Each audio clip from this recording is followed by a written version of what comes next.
할렐루야. 하나님이 우리를 사랑하십니다. 엊그제 우리나라 최대의 크루즈 터미널이 개장이 됐다고 하는 뉴스를 들었습니다. 이 터미널은 9,000명 이상이 탈 수 있는 22만 5천 톤급도 정박할 수 있는 그런 터미널이라고 합니다. 9,000명 이상이 탄다 할 때 무게도 어마어마하게 나갈 겁니다. 이런 배라면 웬만한 풍랑이라고 하면 흔들리지 아니하고 좌초되지 아니하고 항해를 하게 될 겁니다. 그러나 작은 배들은 조금 풍랑이 일어나면 배가 침몰되기도 하지요. 우리 믿는 사람들이 믿음이 약하면 조금만 어려운 환경이 와도 넘어집니다. 그래서 우리는 이 믿음의 사이즈를 크게 늘려야 돼요. 믿음이 큰 사람은 환난이 와도 넘어지지 않습니다. 믿음이 큰 사람은 어떤 시련도 이깁니다. 그리고 그 시련 속에서 오히려 하나님의 능력을 경험하면서 믿음의 역사를 계속 이어가는 거예요. 하나님은 우리가 이렇게 승리하면서 계속 앞으로 나가기를 원하시는 것이지. 그런데 오늘 본문 말씀에 보게 되면 주님이 분명히 사랑하시는데 사랑하는 자인데도 불구하고 고난이 찾아왔다는 것입니다. 베다니 마을에 주님이 사랑하는 3남매가 살고 있었습니다. 마리아와 마르다와 그리고 그 오라버니 나사로. 이 3남매가 살고 있는데 이 오라버니가 병이 들었어요. 그래서 예수님 계신 곳에 사람을 보내가지고 우리 오라버니가 병들어 죽어갑니다. 그 소식을 전합니다. 그런데 예수님이 그 소식을 들었는데도 바로 달려가시지 아니하시고 이틀이나 더 머물러 계셔요. 그런 사이에 나사로는 그만 죽고 말았습니다. 그래도 주님께 말씀을 드리면 분명히 주님이 달려오셔서 주님이 기도해 주시면 낫겠다 하는 희망을 가지고 있었는데 오라버니가 죽게 되니까 완전히 절망에 빠지게 된 거예요.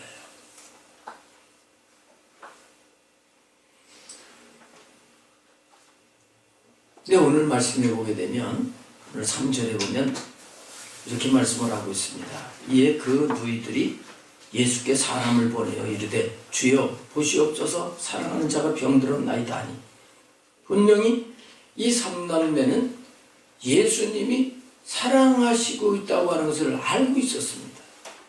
그래서 사랑하시는 자가 병들었습니다 하고 주님께 말씀을 드렸던 거예요. 또 5절 말씀에도 보면 예수께서 본래 마르다와 그 동생 나사로를 사랑하시더니 예수님이 사랑하셨다는 거예요. 예수님이 분명히 사랑하시고 또 사랑하시는 걸 또 알고 이런 관계인데 오늘 본문 뒤에 넘어가게 되면 이 마리아와 마르다는 믿음이 약해져 버렸어요. 오라버니가 돌아가신 그 사람이 죽은 그런 상황이 됐을 때 그들은 다른 사람하고 똑같이 믿음이 떨어져서 울고불고 하는 이런 연약한 모습을 보입니다.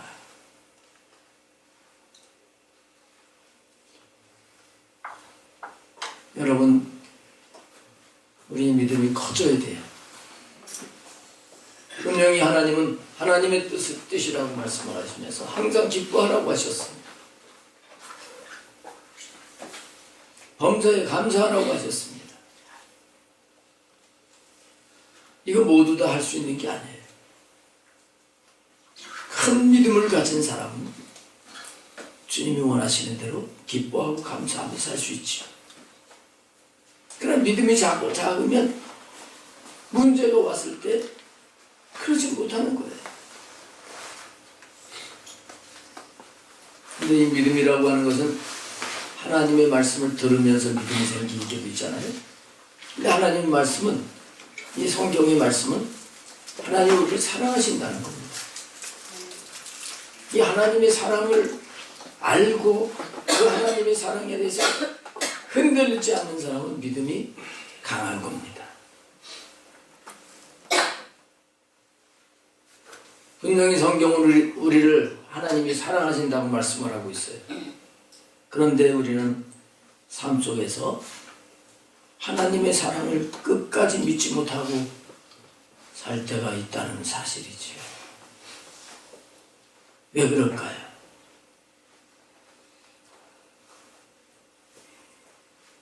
우리가 살다가 갑작스럽게 어려운 상황이 닥치게 될 때 우리 믿음이 약해질 수 있어요.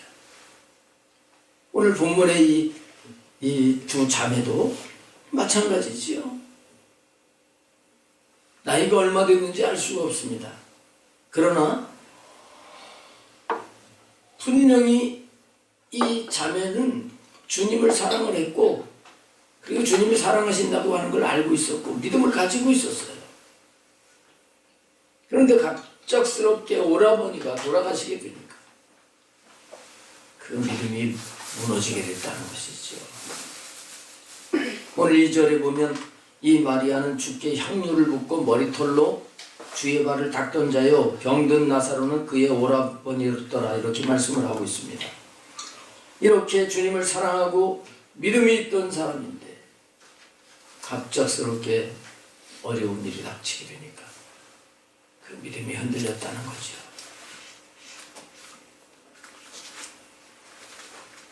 여러분들도 믿음이 있는데 문제가 생기면 흔들리게 되는 것을 아마 느꼈을 거예요. 근데 주님은 이런 믿음을 더 우리의 믿음을 더 키우시고 더 강한 믿음, 더 굳센 믿음, 이런 믿음으로 만드시려고 하신다는 걸 알아야 되죠.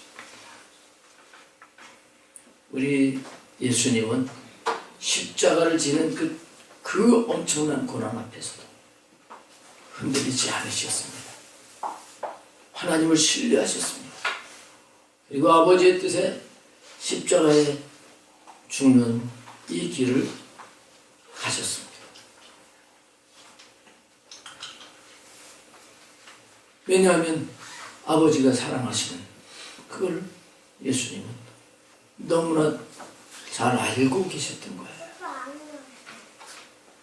그 다음에 우리가 왜 주님이 나를 사랑하신다고 하는 걸 끝까지 잘 못 믿느냐.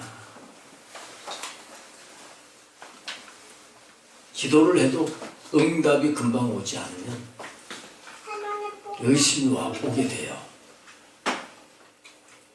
우리가 어려움을 당할 때 기도를 하게 되면 주님이 바로바로 응답을 하신다면 그러면 흔들리지 않죠. 오늘 본문에도 보면 오늘 이 3절에 예수님께 이 오라버니가 병들었다고 하는 걸 말씀을 드리는 건 기도한 거나 마찬가지입니다. 근데 예수님이 즉시 오셔서 고쳐주셨다고 하면 아마 울고불고 안 했을 거예요. 근데 예수님은 오히려 이틀이나 더 머물러 계시다가 오라버니가 죽은 지 나흘이나 됐을 때, 이미 장사가 다 끝났을 때, 그럴 때 예수님이 오셨어요. 그래서 흔들리게 된 거지요. 어느 정도 믿음 있는 사람들은 내 몸에 병이 되었다 그러면 기도하죠. 하나님 고쳐주세요. 또 예수님이 채찍이 맞으심으로 우리 나음을 입었다고 하셨는데 주님 약속대로 고쳐주세요. 기도를 합니다. 근데 기도를 하면 뭔가 좀 통증이 줄어든다든지 좀 뭐 호전이 되는 게 있어야 되는데 그러질 않고 점점 더 아프고 그러면 그 다음에 이제 흔들리기 시작하는 거예요. 야, 이렇게 기도만 하고 있다가 내가 일찍 가는 거 아닌가.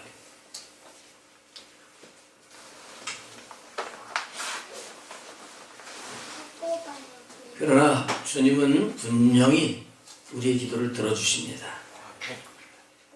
주님의 사랑은 변하지 않는 거예요.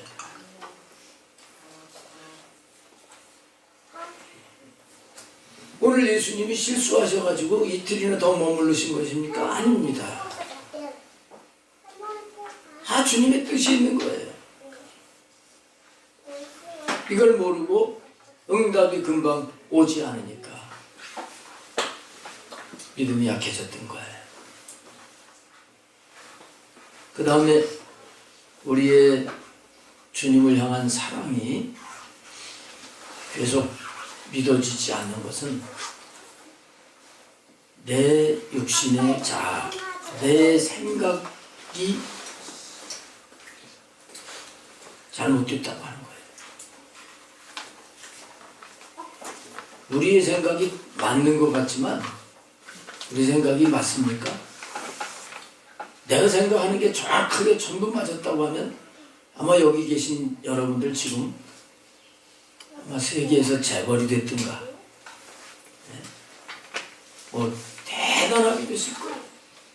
그럼 아빠 뭐까지? 아무리 IQ가 높고 뭐 능력이 있는 것 같아도 우리의 생각이 온전하지 못합니다.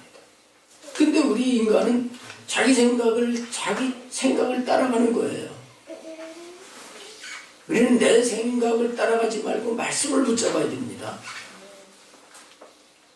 주님의 말씀을 붙잡아야 되는데 내 생각에 지금 주님이 와서 기도하시면 낫고 지금 오시지 않았으니까 이거 다 틀렸다. 그래서 죽었다. 이게 내 생각이에요. 주님의 생각은 다르셨잖아요. 주님의 생각은 아버지의 뜻을 따라가셨고 아버지의 뜻은 이 나사로가 죽고 죽은 다음에 나흘이 돼서 썩어서 냄새가 나고 그래서 모든 사람들이 이제는 불가능하다 할 때 그때 그를 살리셔서 영광을 받으시려고 하시는 그런 뜻이었어요.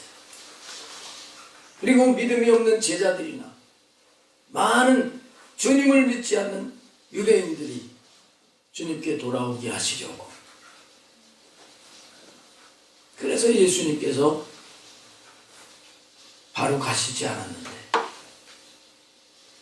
마르다나 마리아는 자기 생각을 가지고 있었던 거예요. 우리 믿음이라고 하는 건 내 생각 따라가는 게 아니에요. 하나님 말씀을 그대로 믿고 가는 겁니다.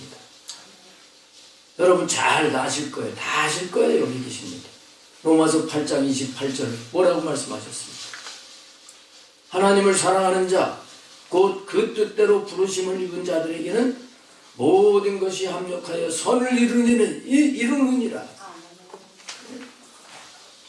그 말씀 다 알잖아요. 근데 우리는 그 말씀을 붙잡지 않아요. 모든 것을 합력해서 선을 이루신다고 하신 말씀이 있는데 그 말씀을 붙잡지 않고 우리의 눈으로 보고서 또 내가 판단을 해서 그래서 이거 안 되겠다 이러면서 하나님이 나를 버리셨나 봐. 하나님이 진짜 계신 건가? 이렇게 믿음이 무너지는 모습을 볼 때가 있어요. 자, 그러면 우리가 어떻게 주님이 나를 사랑하신다고 하는 것을 끝까지 믿고 승리할 수 있겠는가 하는 겁니다. 오늘 5절 말씀을 다시 보시면 예수께서 본래 마르다와 그 동생 나사로를 사랑하시더니 이렇게 말씀하고 있어요. 본래라고 하는 단어가 있죠. 본래. 본래부터 예수님은 사랑하셨다는 거예요. 이 표현은 뭐예요?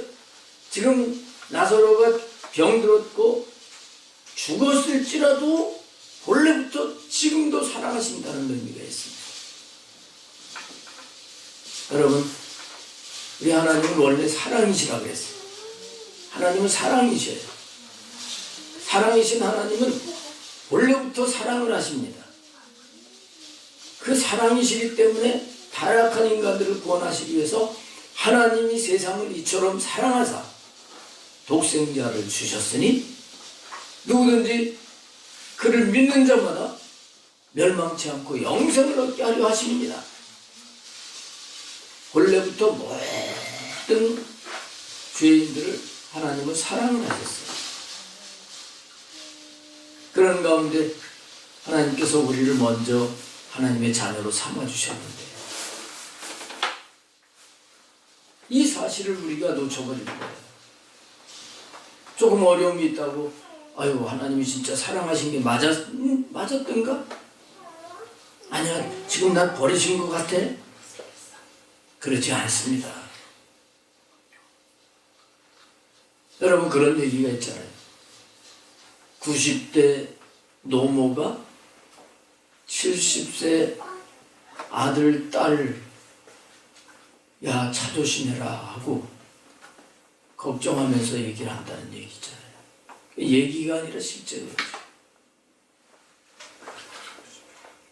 갓난아기 때부터 이 엄마는 아기를 사랑합니다. 그래서 같이 늙어가는데도 여전히 사랑하고 있는 거예요. 우리 인간도 이렇게 사랑하는데 우리 하나님은 사랑 자체이신 분이신데 변함없이 사랑하십니다. 이것을 알아야 돼요.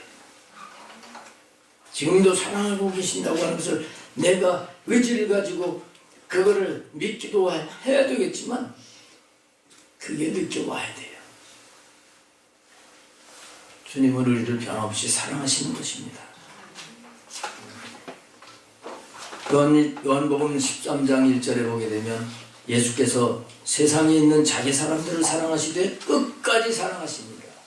이렇게 말씀을 하고 있어요. 끝까지 사랑하십니다. 그 다음에 우리가 두 번째로 어떻게 주님의 사랑을 끝까지 우리가 믿을 수 있는가? 주님은 나의 있는 모습 그대로를 보시고 사랑하신다는 거예요. 내 모습 그대로를 사랑하신다. 우리는 왜 주님의 사랑이 흔들리냐면 아, 내가 이렇게 실수를 했는데 나를 사랑하실까? 내가 이렇게 잘못을 했는데 사랑하실까? 이런 생각을 하게 되잖아요. 여러분, 부모가 자녀를 사랑하는데 자녀가 실수한다고 미워해요? 미워하는 것 같지만 미워하는 게 아닙니다. 여전히 사랑을 하는 거예요. 있는 모습 그대로. 유치원 보내면 이제 엄마 아빠가 가서 유치원에 뭐 1년에 한 번씩 이렇게 발표회 하고 그러잖아요. 객관적으로 보게 되면 내가 좀 키도 작고 생긴 것도 좀 그렇고 그래도 부모의 눈에는 누가만 보여요? 내 자녀만 보이는 거예요. 뭐 율동하고 그러는데 내 자녀가 못해. 그래도 틀린 게 이뻐. 있는 모습 그대로 사랑하는 거예요. 여러분 그 속담도 있잖아요. 고슴도치도 제 새끼는 함함하다고 한다. 그 함함하다고 하는 것은 그 무슨 뜻이냐면 털이 보드랍고 반지르르 하다는 의미라는 거예요. 고슴도치 털이 보드랍고 반지르르 합니까? 하늘같이 뾰족뾰족한데 엄마가 볼 때는 그렇게 보인다는 거예요. 우리를 택하시고 자녀 삼으신 아버지가 볼 때 여러분들의 그 모습이 사랑스러운 걸 믿으시기 바랍니다. 그럴 때 그것을 확신할 때 우리는 탕자가 아버지께로 돌아온 것처럼 아버지밖에 없습니다.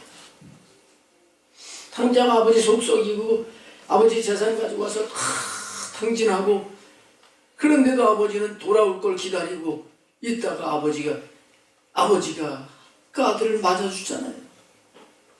하나님은 우리가 실수하고 잘못했어도 여전히 사랑하시는 거예요. 이걸 여러분들이 아시기를 바랍니다.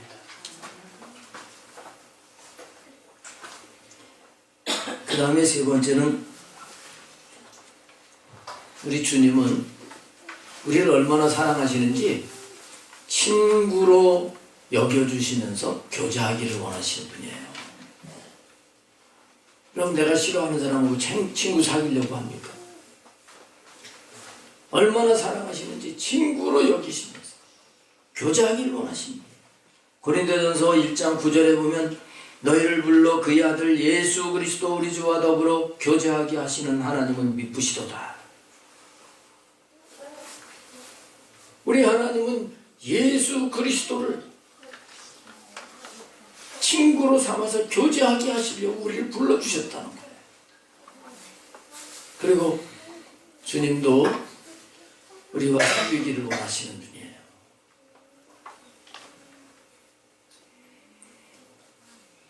근데 지금 고난이 왔단 말이에요. 지금 내가 어려운 상황인 거예요. 어떻게 된 겁니까? 친구라고 하는데 어려운데 와서 도와줘야지. 주님이 나를 사랑하신다고 하는데 왜 나에게 내 인생길에 이렇게 내가 원하는 대로 안 되고 이렇게 어려움이 옵니까? 이거는 오해예요.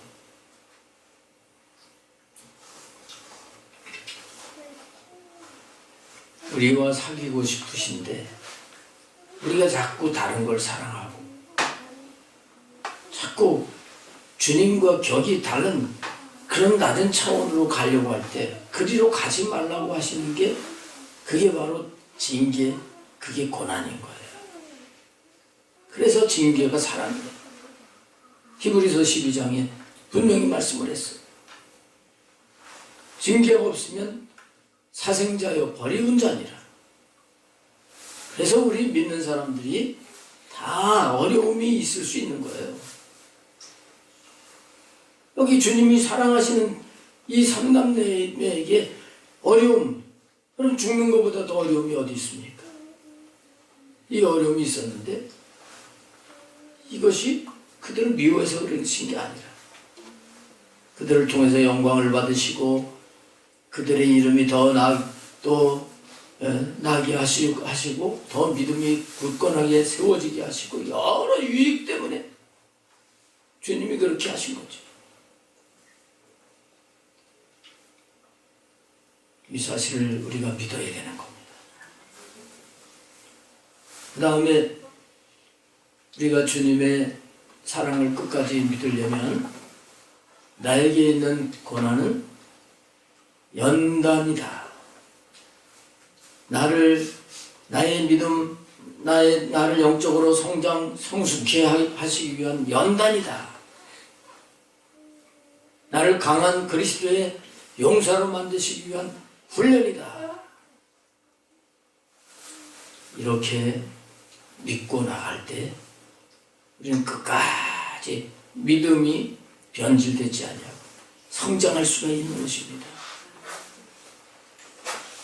여러분, 오라버니의 병든 소식을 예수님께 분명히 전해 드렸어요. 그런데 예수님은 나사로가 죽은 지 나흘 만에 찾아오셨습니다. 예수님이 실수하신 게 아니에요. 그러면 이 나흘이라고 하는 이 기간은 무슨 기간이었겠습니까? 이들을 훈련시키시는 기간이었다. 그들의 믿음의 실제, 믿음이 내가 너희를 사랑하고 그리고 너 옥합을 깨뜨려 붓기도 하고 대단한 것 같지만 주님이 보실 때는 더 온전해야 된다. 더 사랑해야 된다. 그래서 예수님께서는 그들을 만드시는 과정으로 주셨던 겁니다. 우리 자녀들이 사랑스럽지만 때때로 필요하다고 하면 뭐 걷기 훈련 시키는데 그런 데 보내잖아요. 걷기 훈련에 가게 되면 제대로 음식 먹는 거나 잠자리나 그리고 얼마나 그냥 땀을 흘리면서 고생을 할 걸 알면서도 거기 돈 주면서 보내는 거예요. 더 강하게 훈련받아서 제대로 살게 하려고.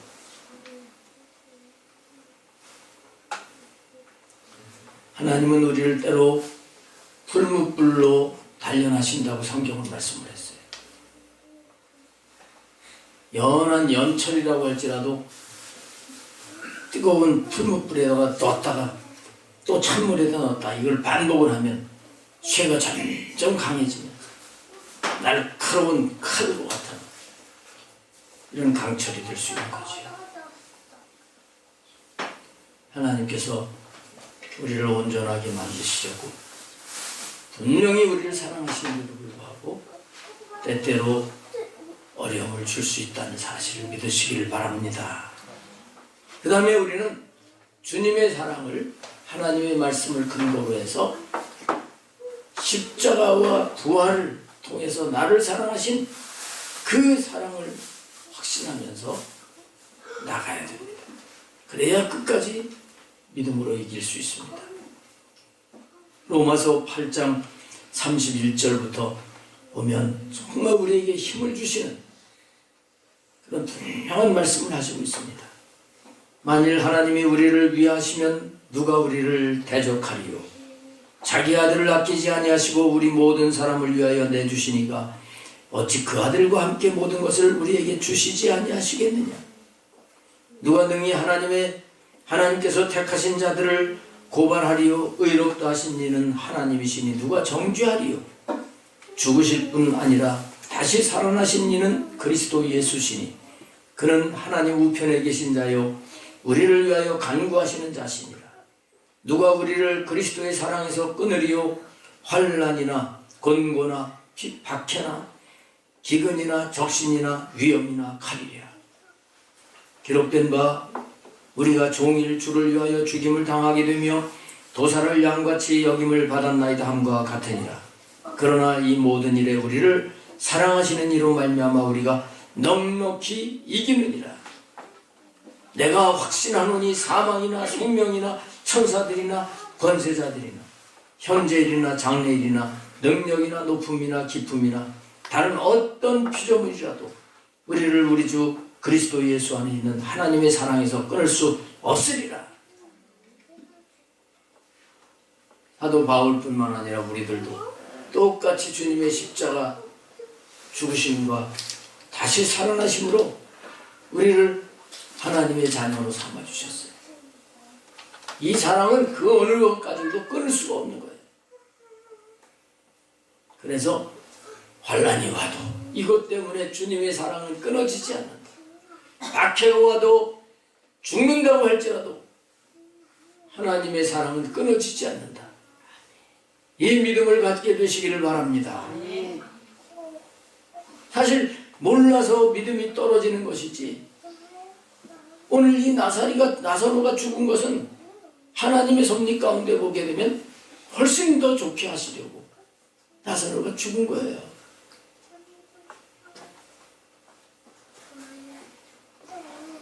예수님께서 이틀이나 더 머물러 있다가 가셨다고 말씀을 하고 있는데 이 이틀이라고 하는 기간은 마리아와 마르다에게는 아주 애간장이 끓는 그런 너무너무 힘든 그런 기간이었을 거예요.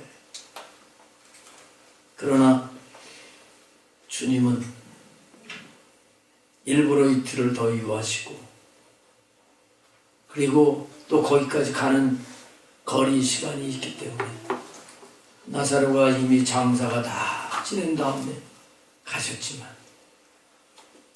사람들은 죽으면 끝이라고 했는데 주님이 그 나사로를 살리심으로 말미암아 모든 사람들이 하나님께 영광을 돌리고 예수님을 믿는 이런 믿음이 생겨지게 하셨던 것입니다. 그러니까 나사로가 병든 것도 그렇고 죽게 된 것도 그렇고 다 하나님께서 그를 사랑하시기 때문에 일어난 사건인 것을 우리가 깨닫게 되는 것입니다.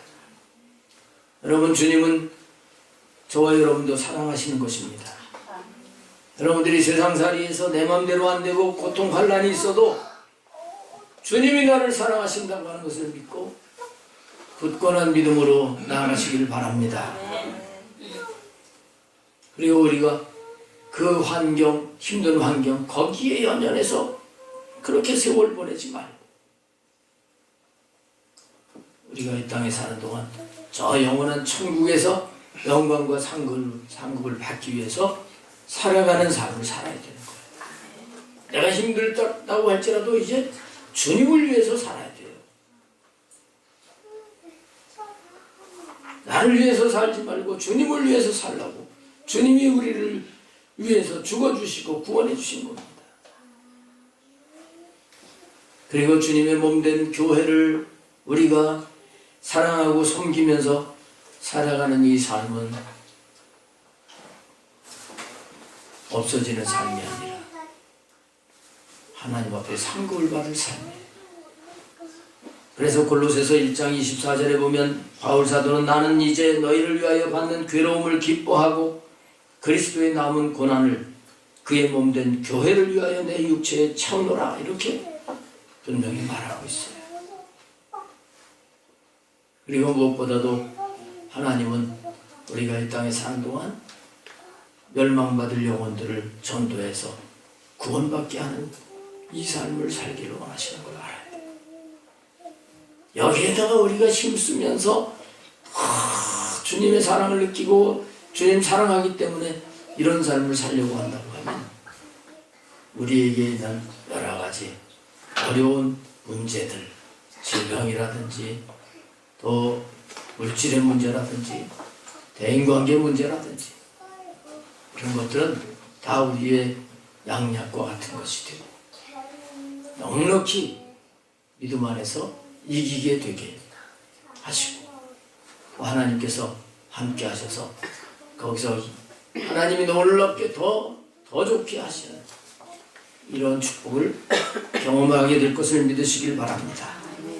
사랑하는 성도 여러분, 지금 여러분들에게 어려움이 있어요, 없어요? 나름대로 어려움이 다 있을 거예요. 근데 그래도 주님은 나를 사랑하신다고 하는 것을 오늘 분명히 확신하시기 바랍니다. 그 사실을 끝까지 믿으시길 바랍니다. 오늘 넘어가서 40절에 보게 되면 예수님이 이렇게 말씀하셔요. 예수님이 이렇게 말씀하셔요. 내 말이 내가 믿으면 하나님의 영광을 보리라 하지 않았느냐. 책망하시면서 말씀하시죠. 믿으면 하나님의 영광을 본다는 거예요. 끝까지 믿고 나가면 분명히 하나님이 역사하시는 그 영광을 보게 될 것입니다. 그래서 우리는 합력해서 선을 이루어 주시는 하나님은 약속을 믿고 이제는 나를 위해서 세상 욕망을 따라가는 삶을 버리고 주님과 주님의 뜻을 이루어드리는 이 삶을 힘써 살아가야 될 줄로 믿습니다. 그렇게 사는 삶이 잘 사는 삶이고 그 인생이 승리자인 것입니다. 할렐루야. 기도하시겠습니다.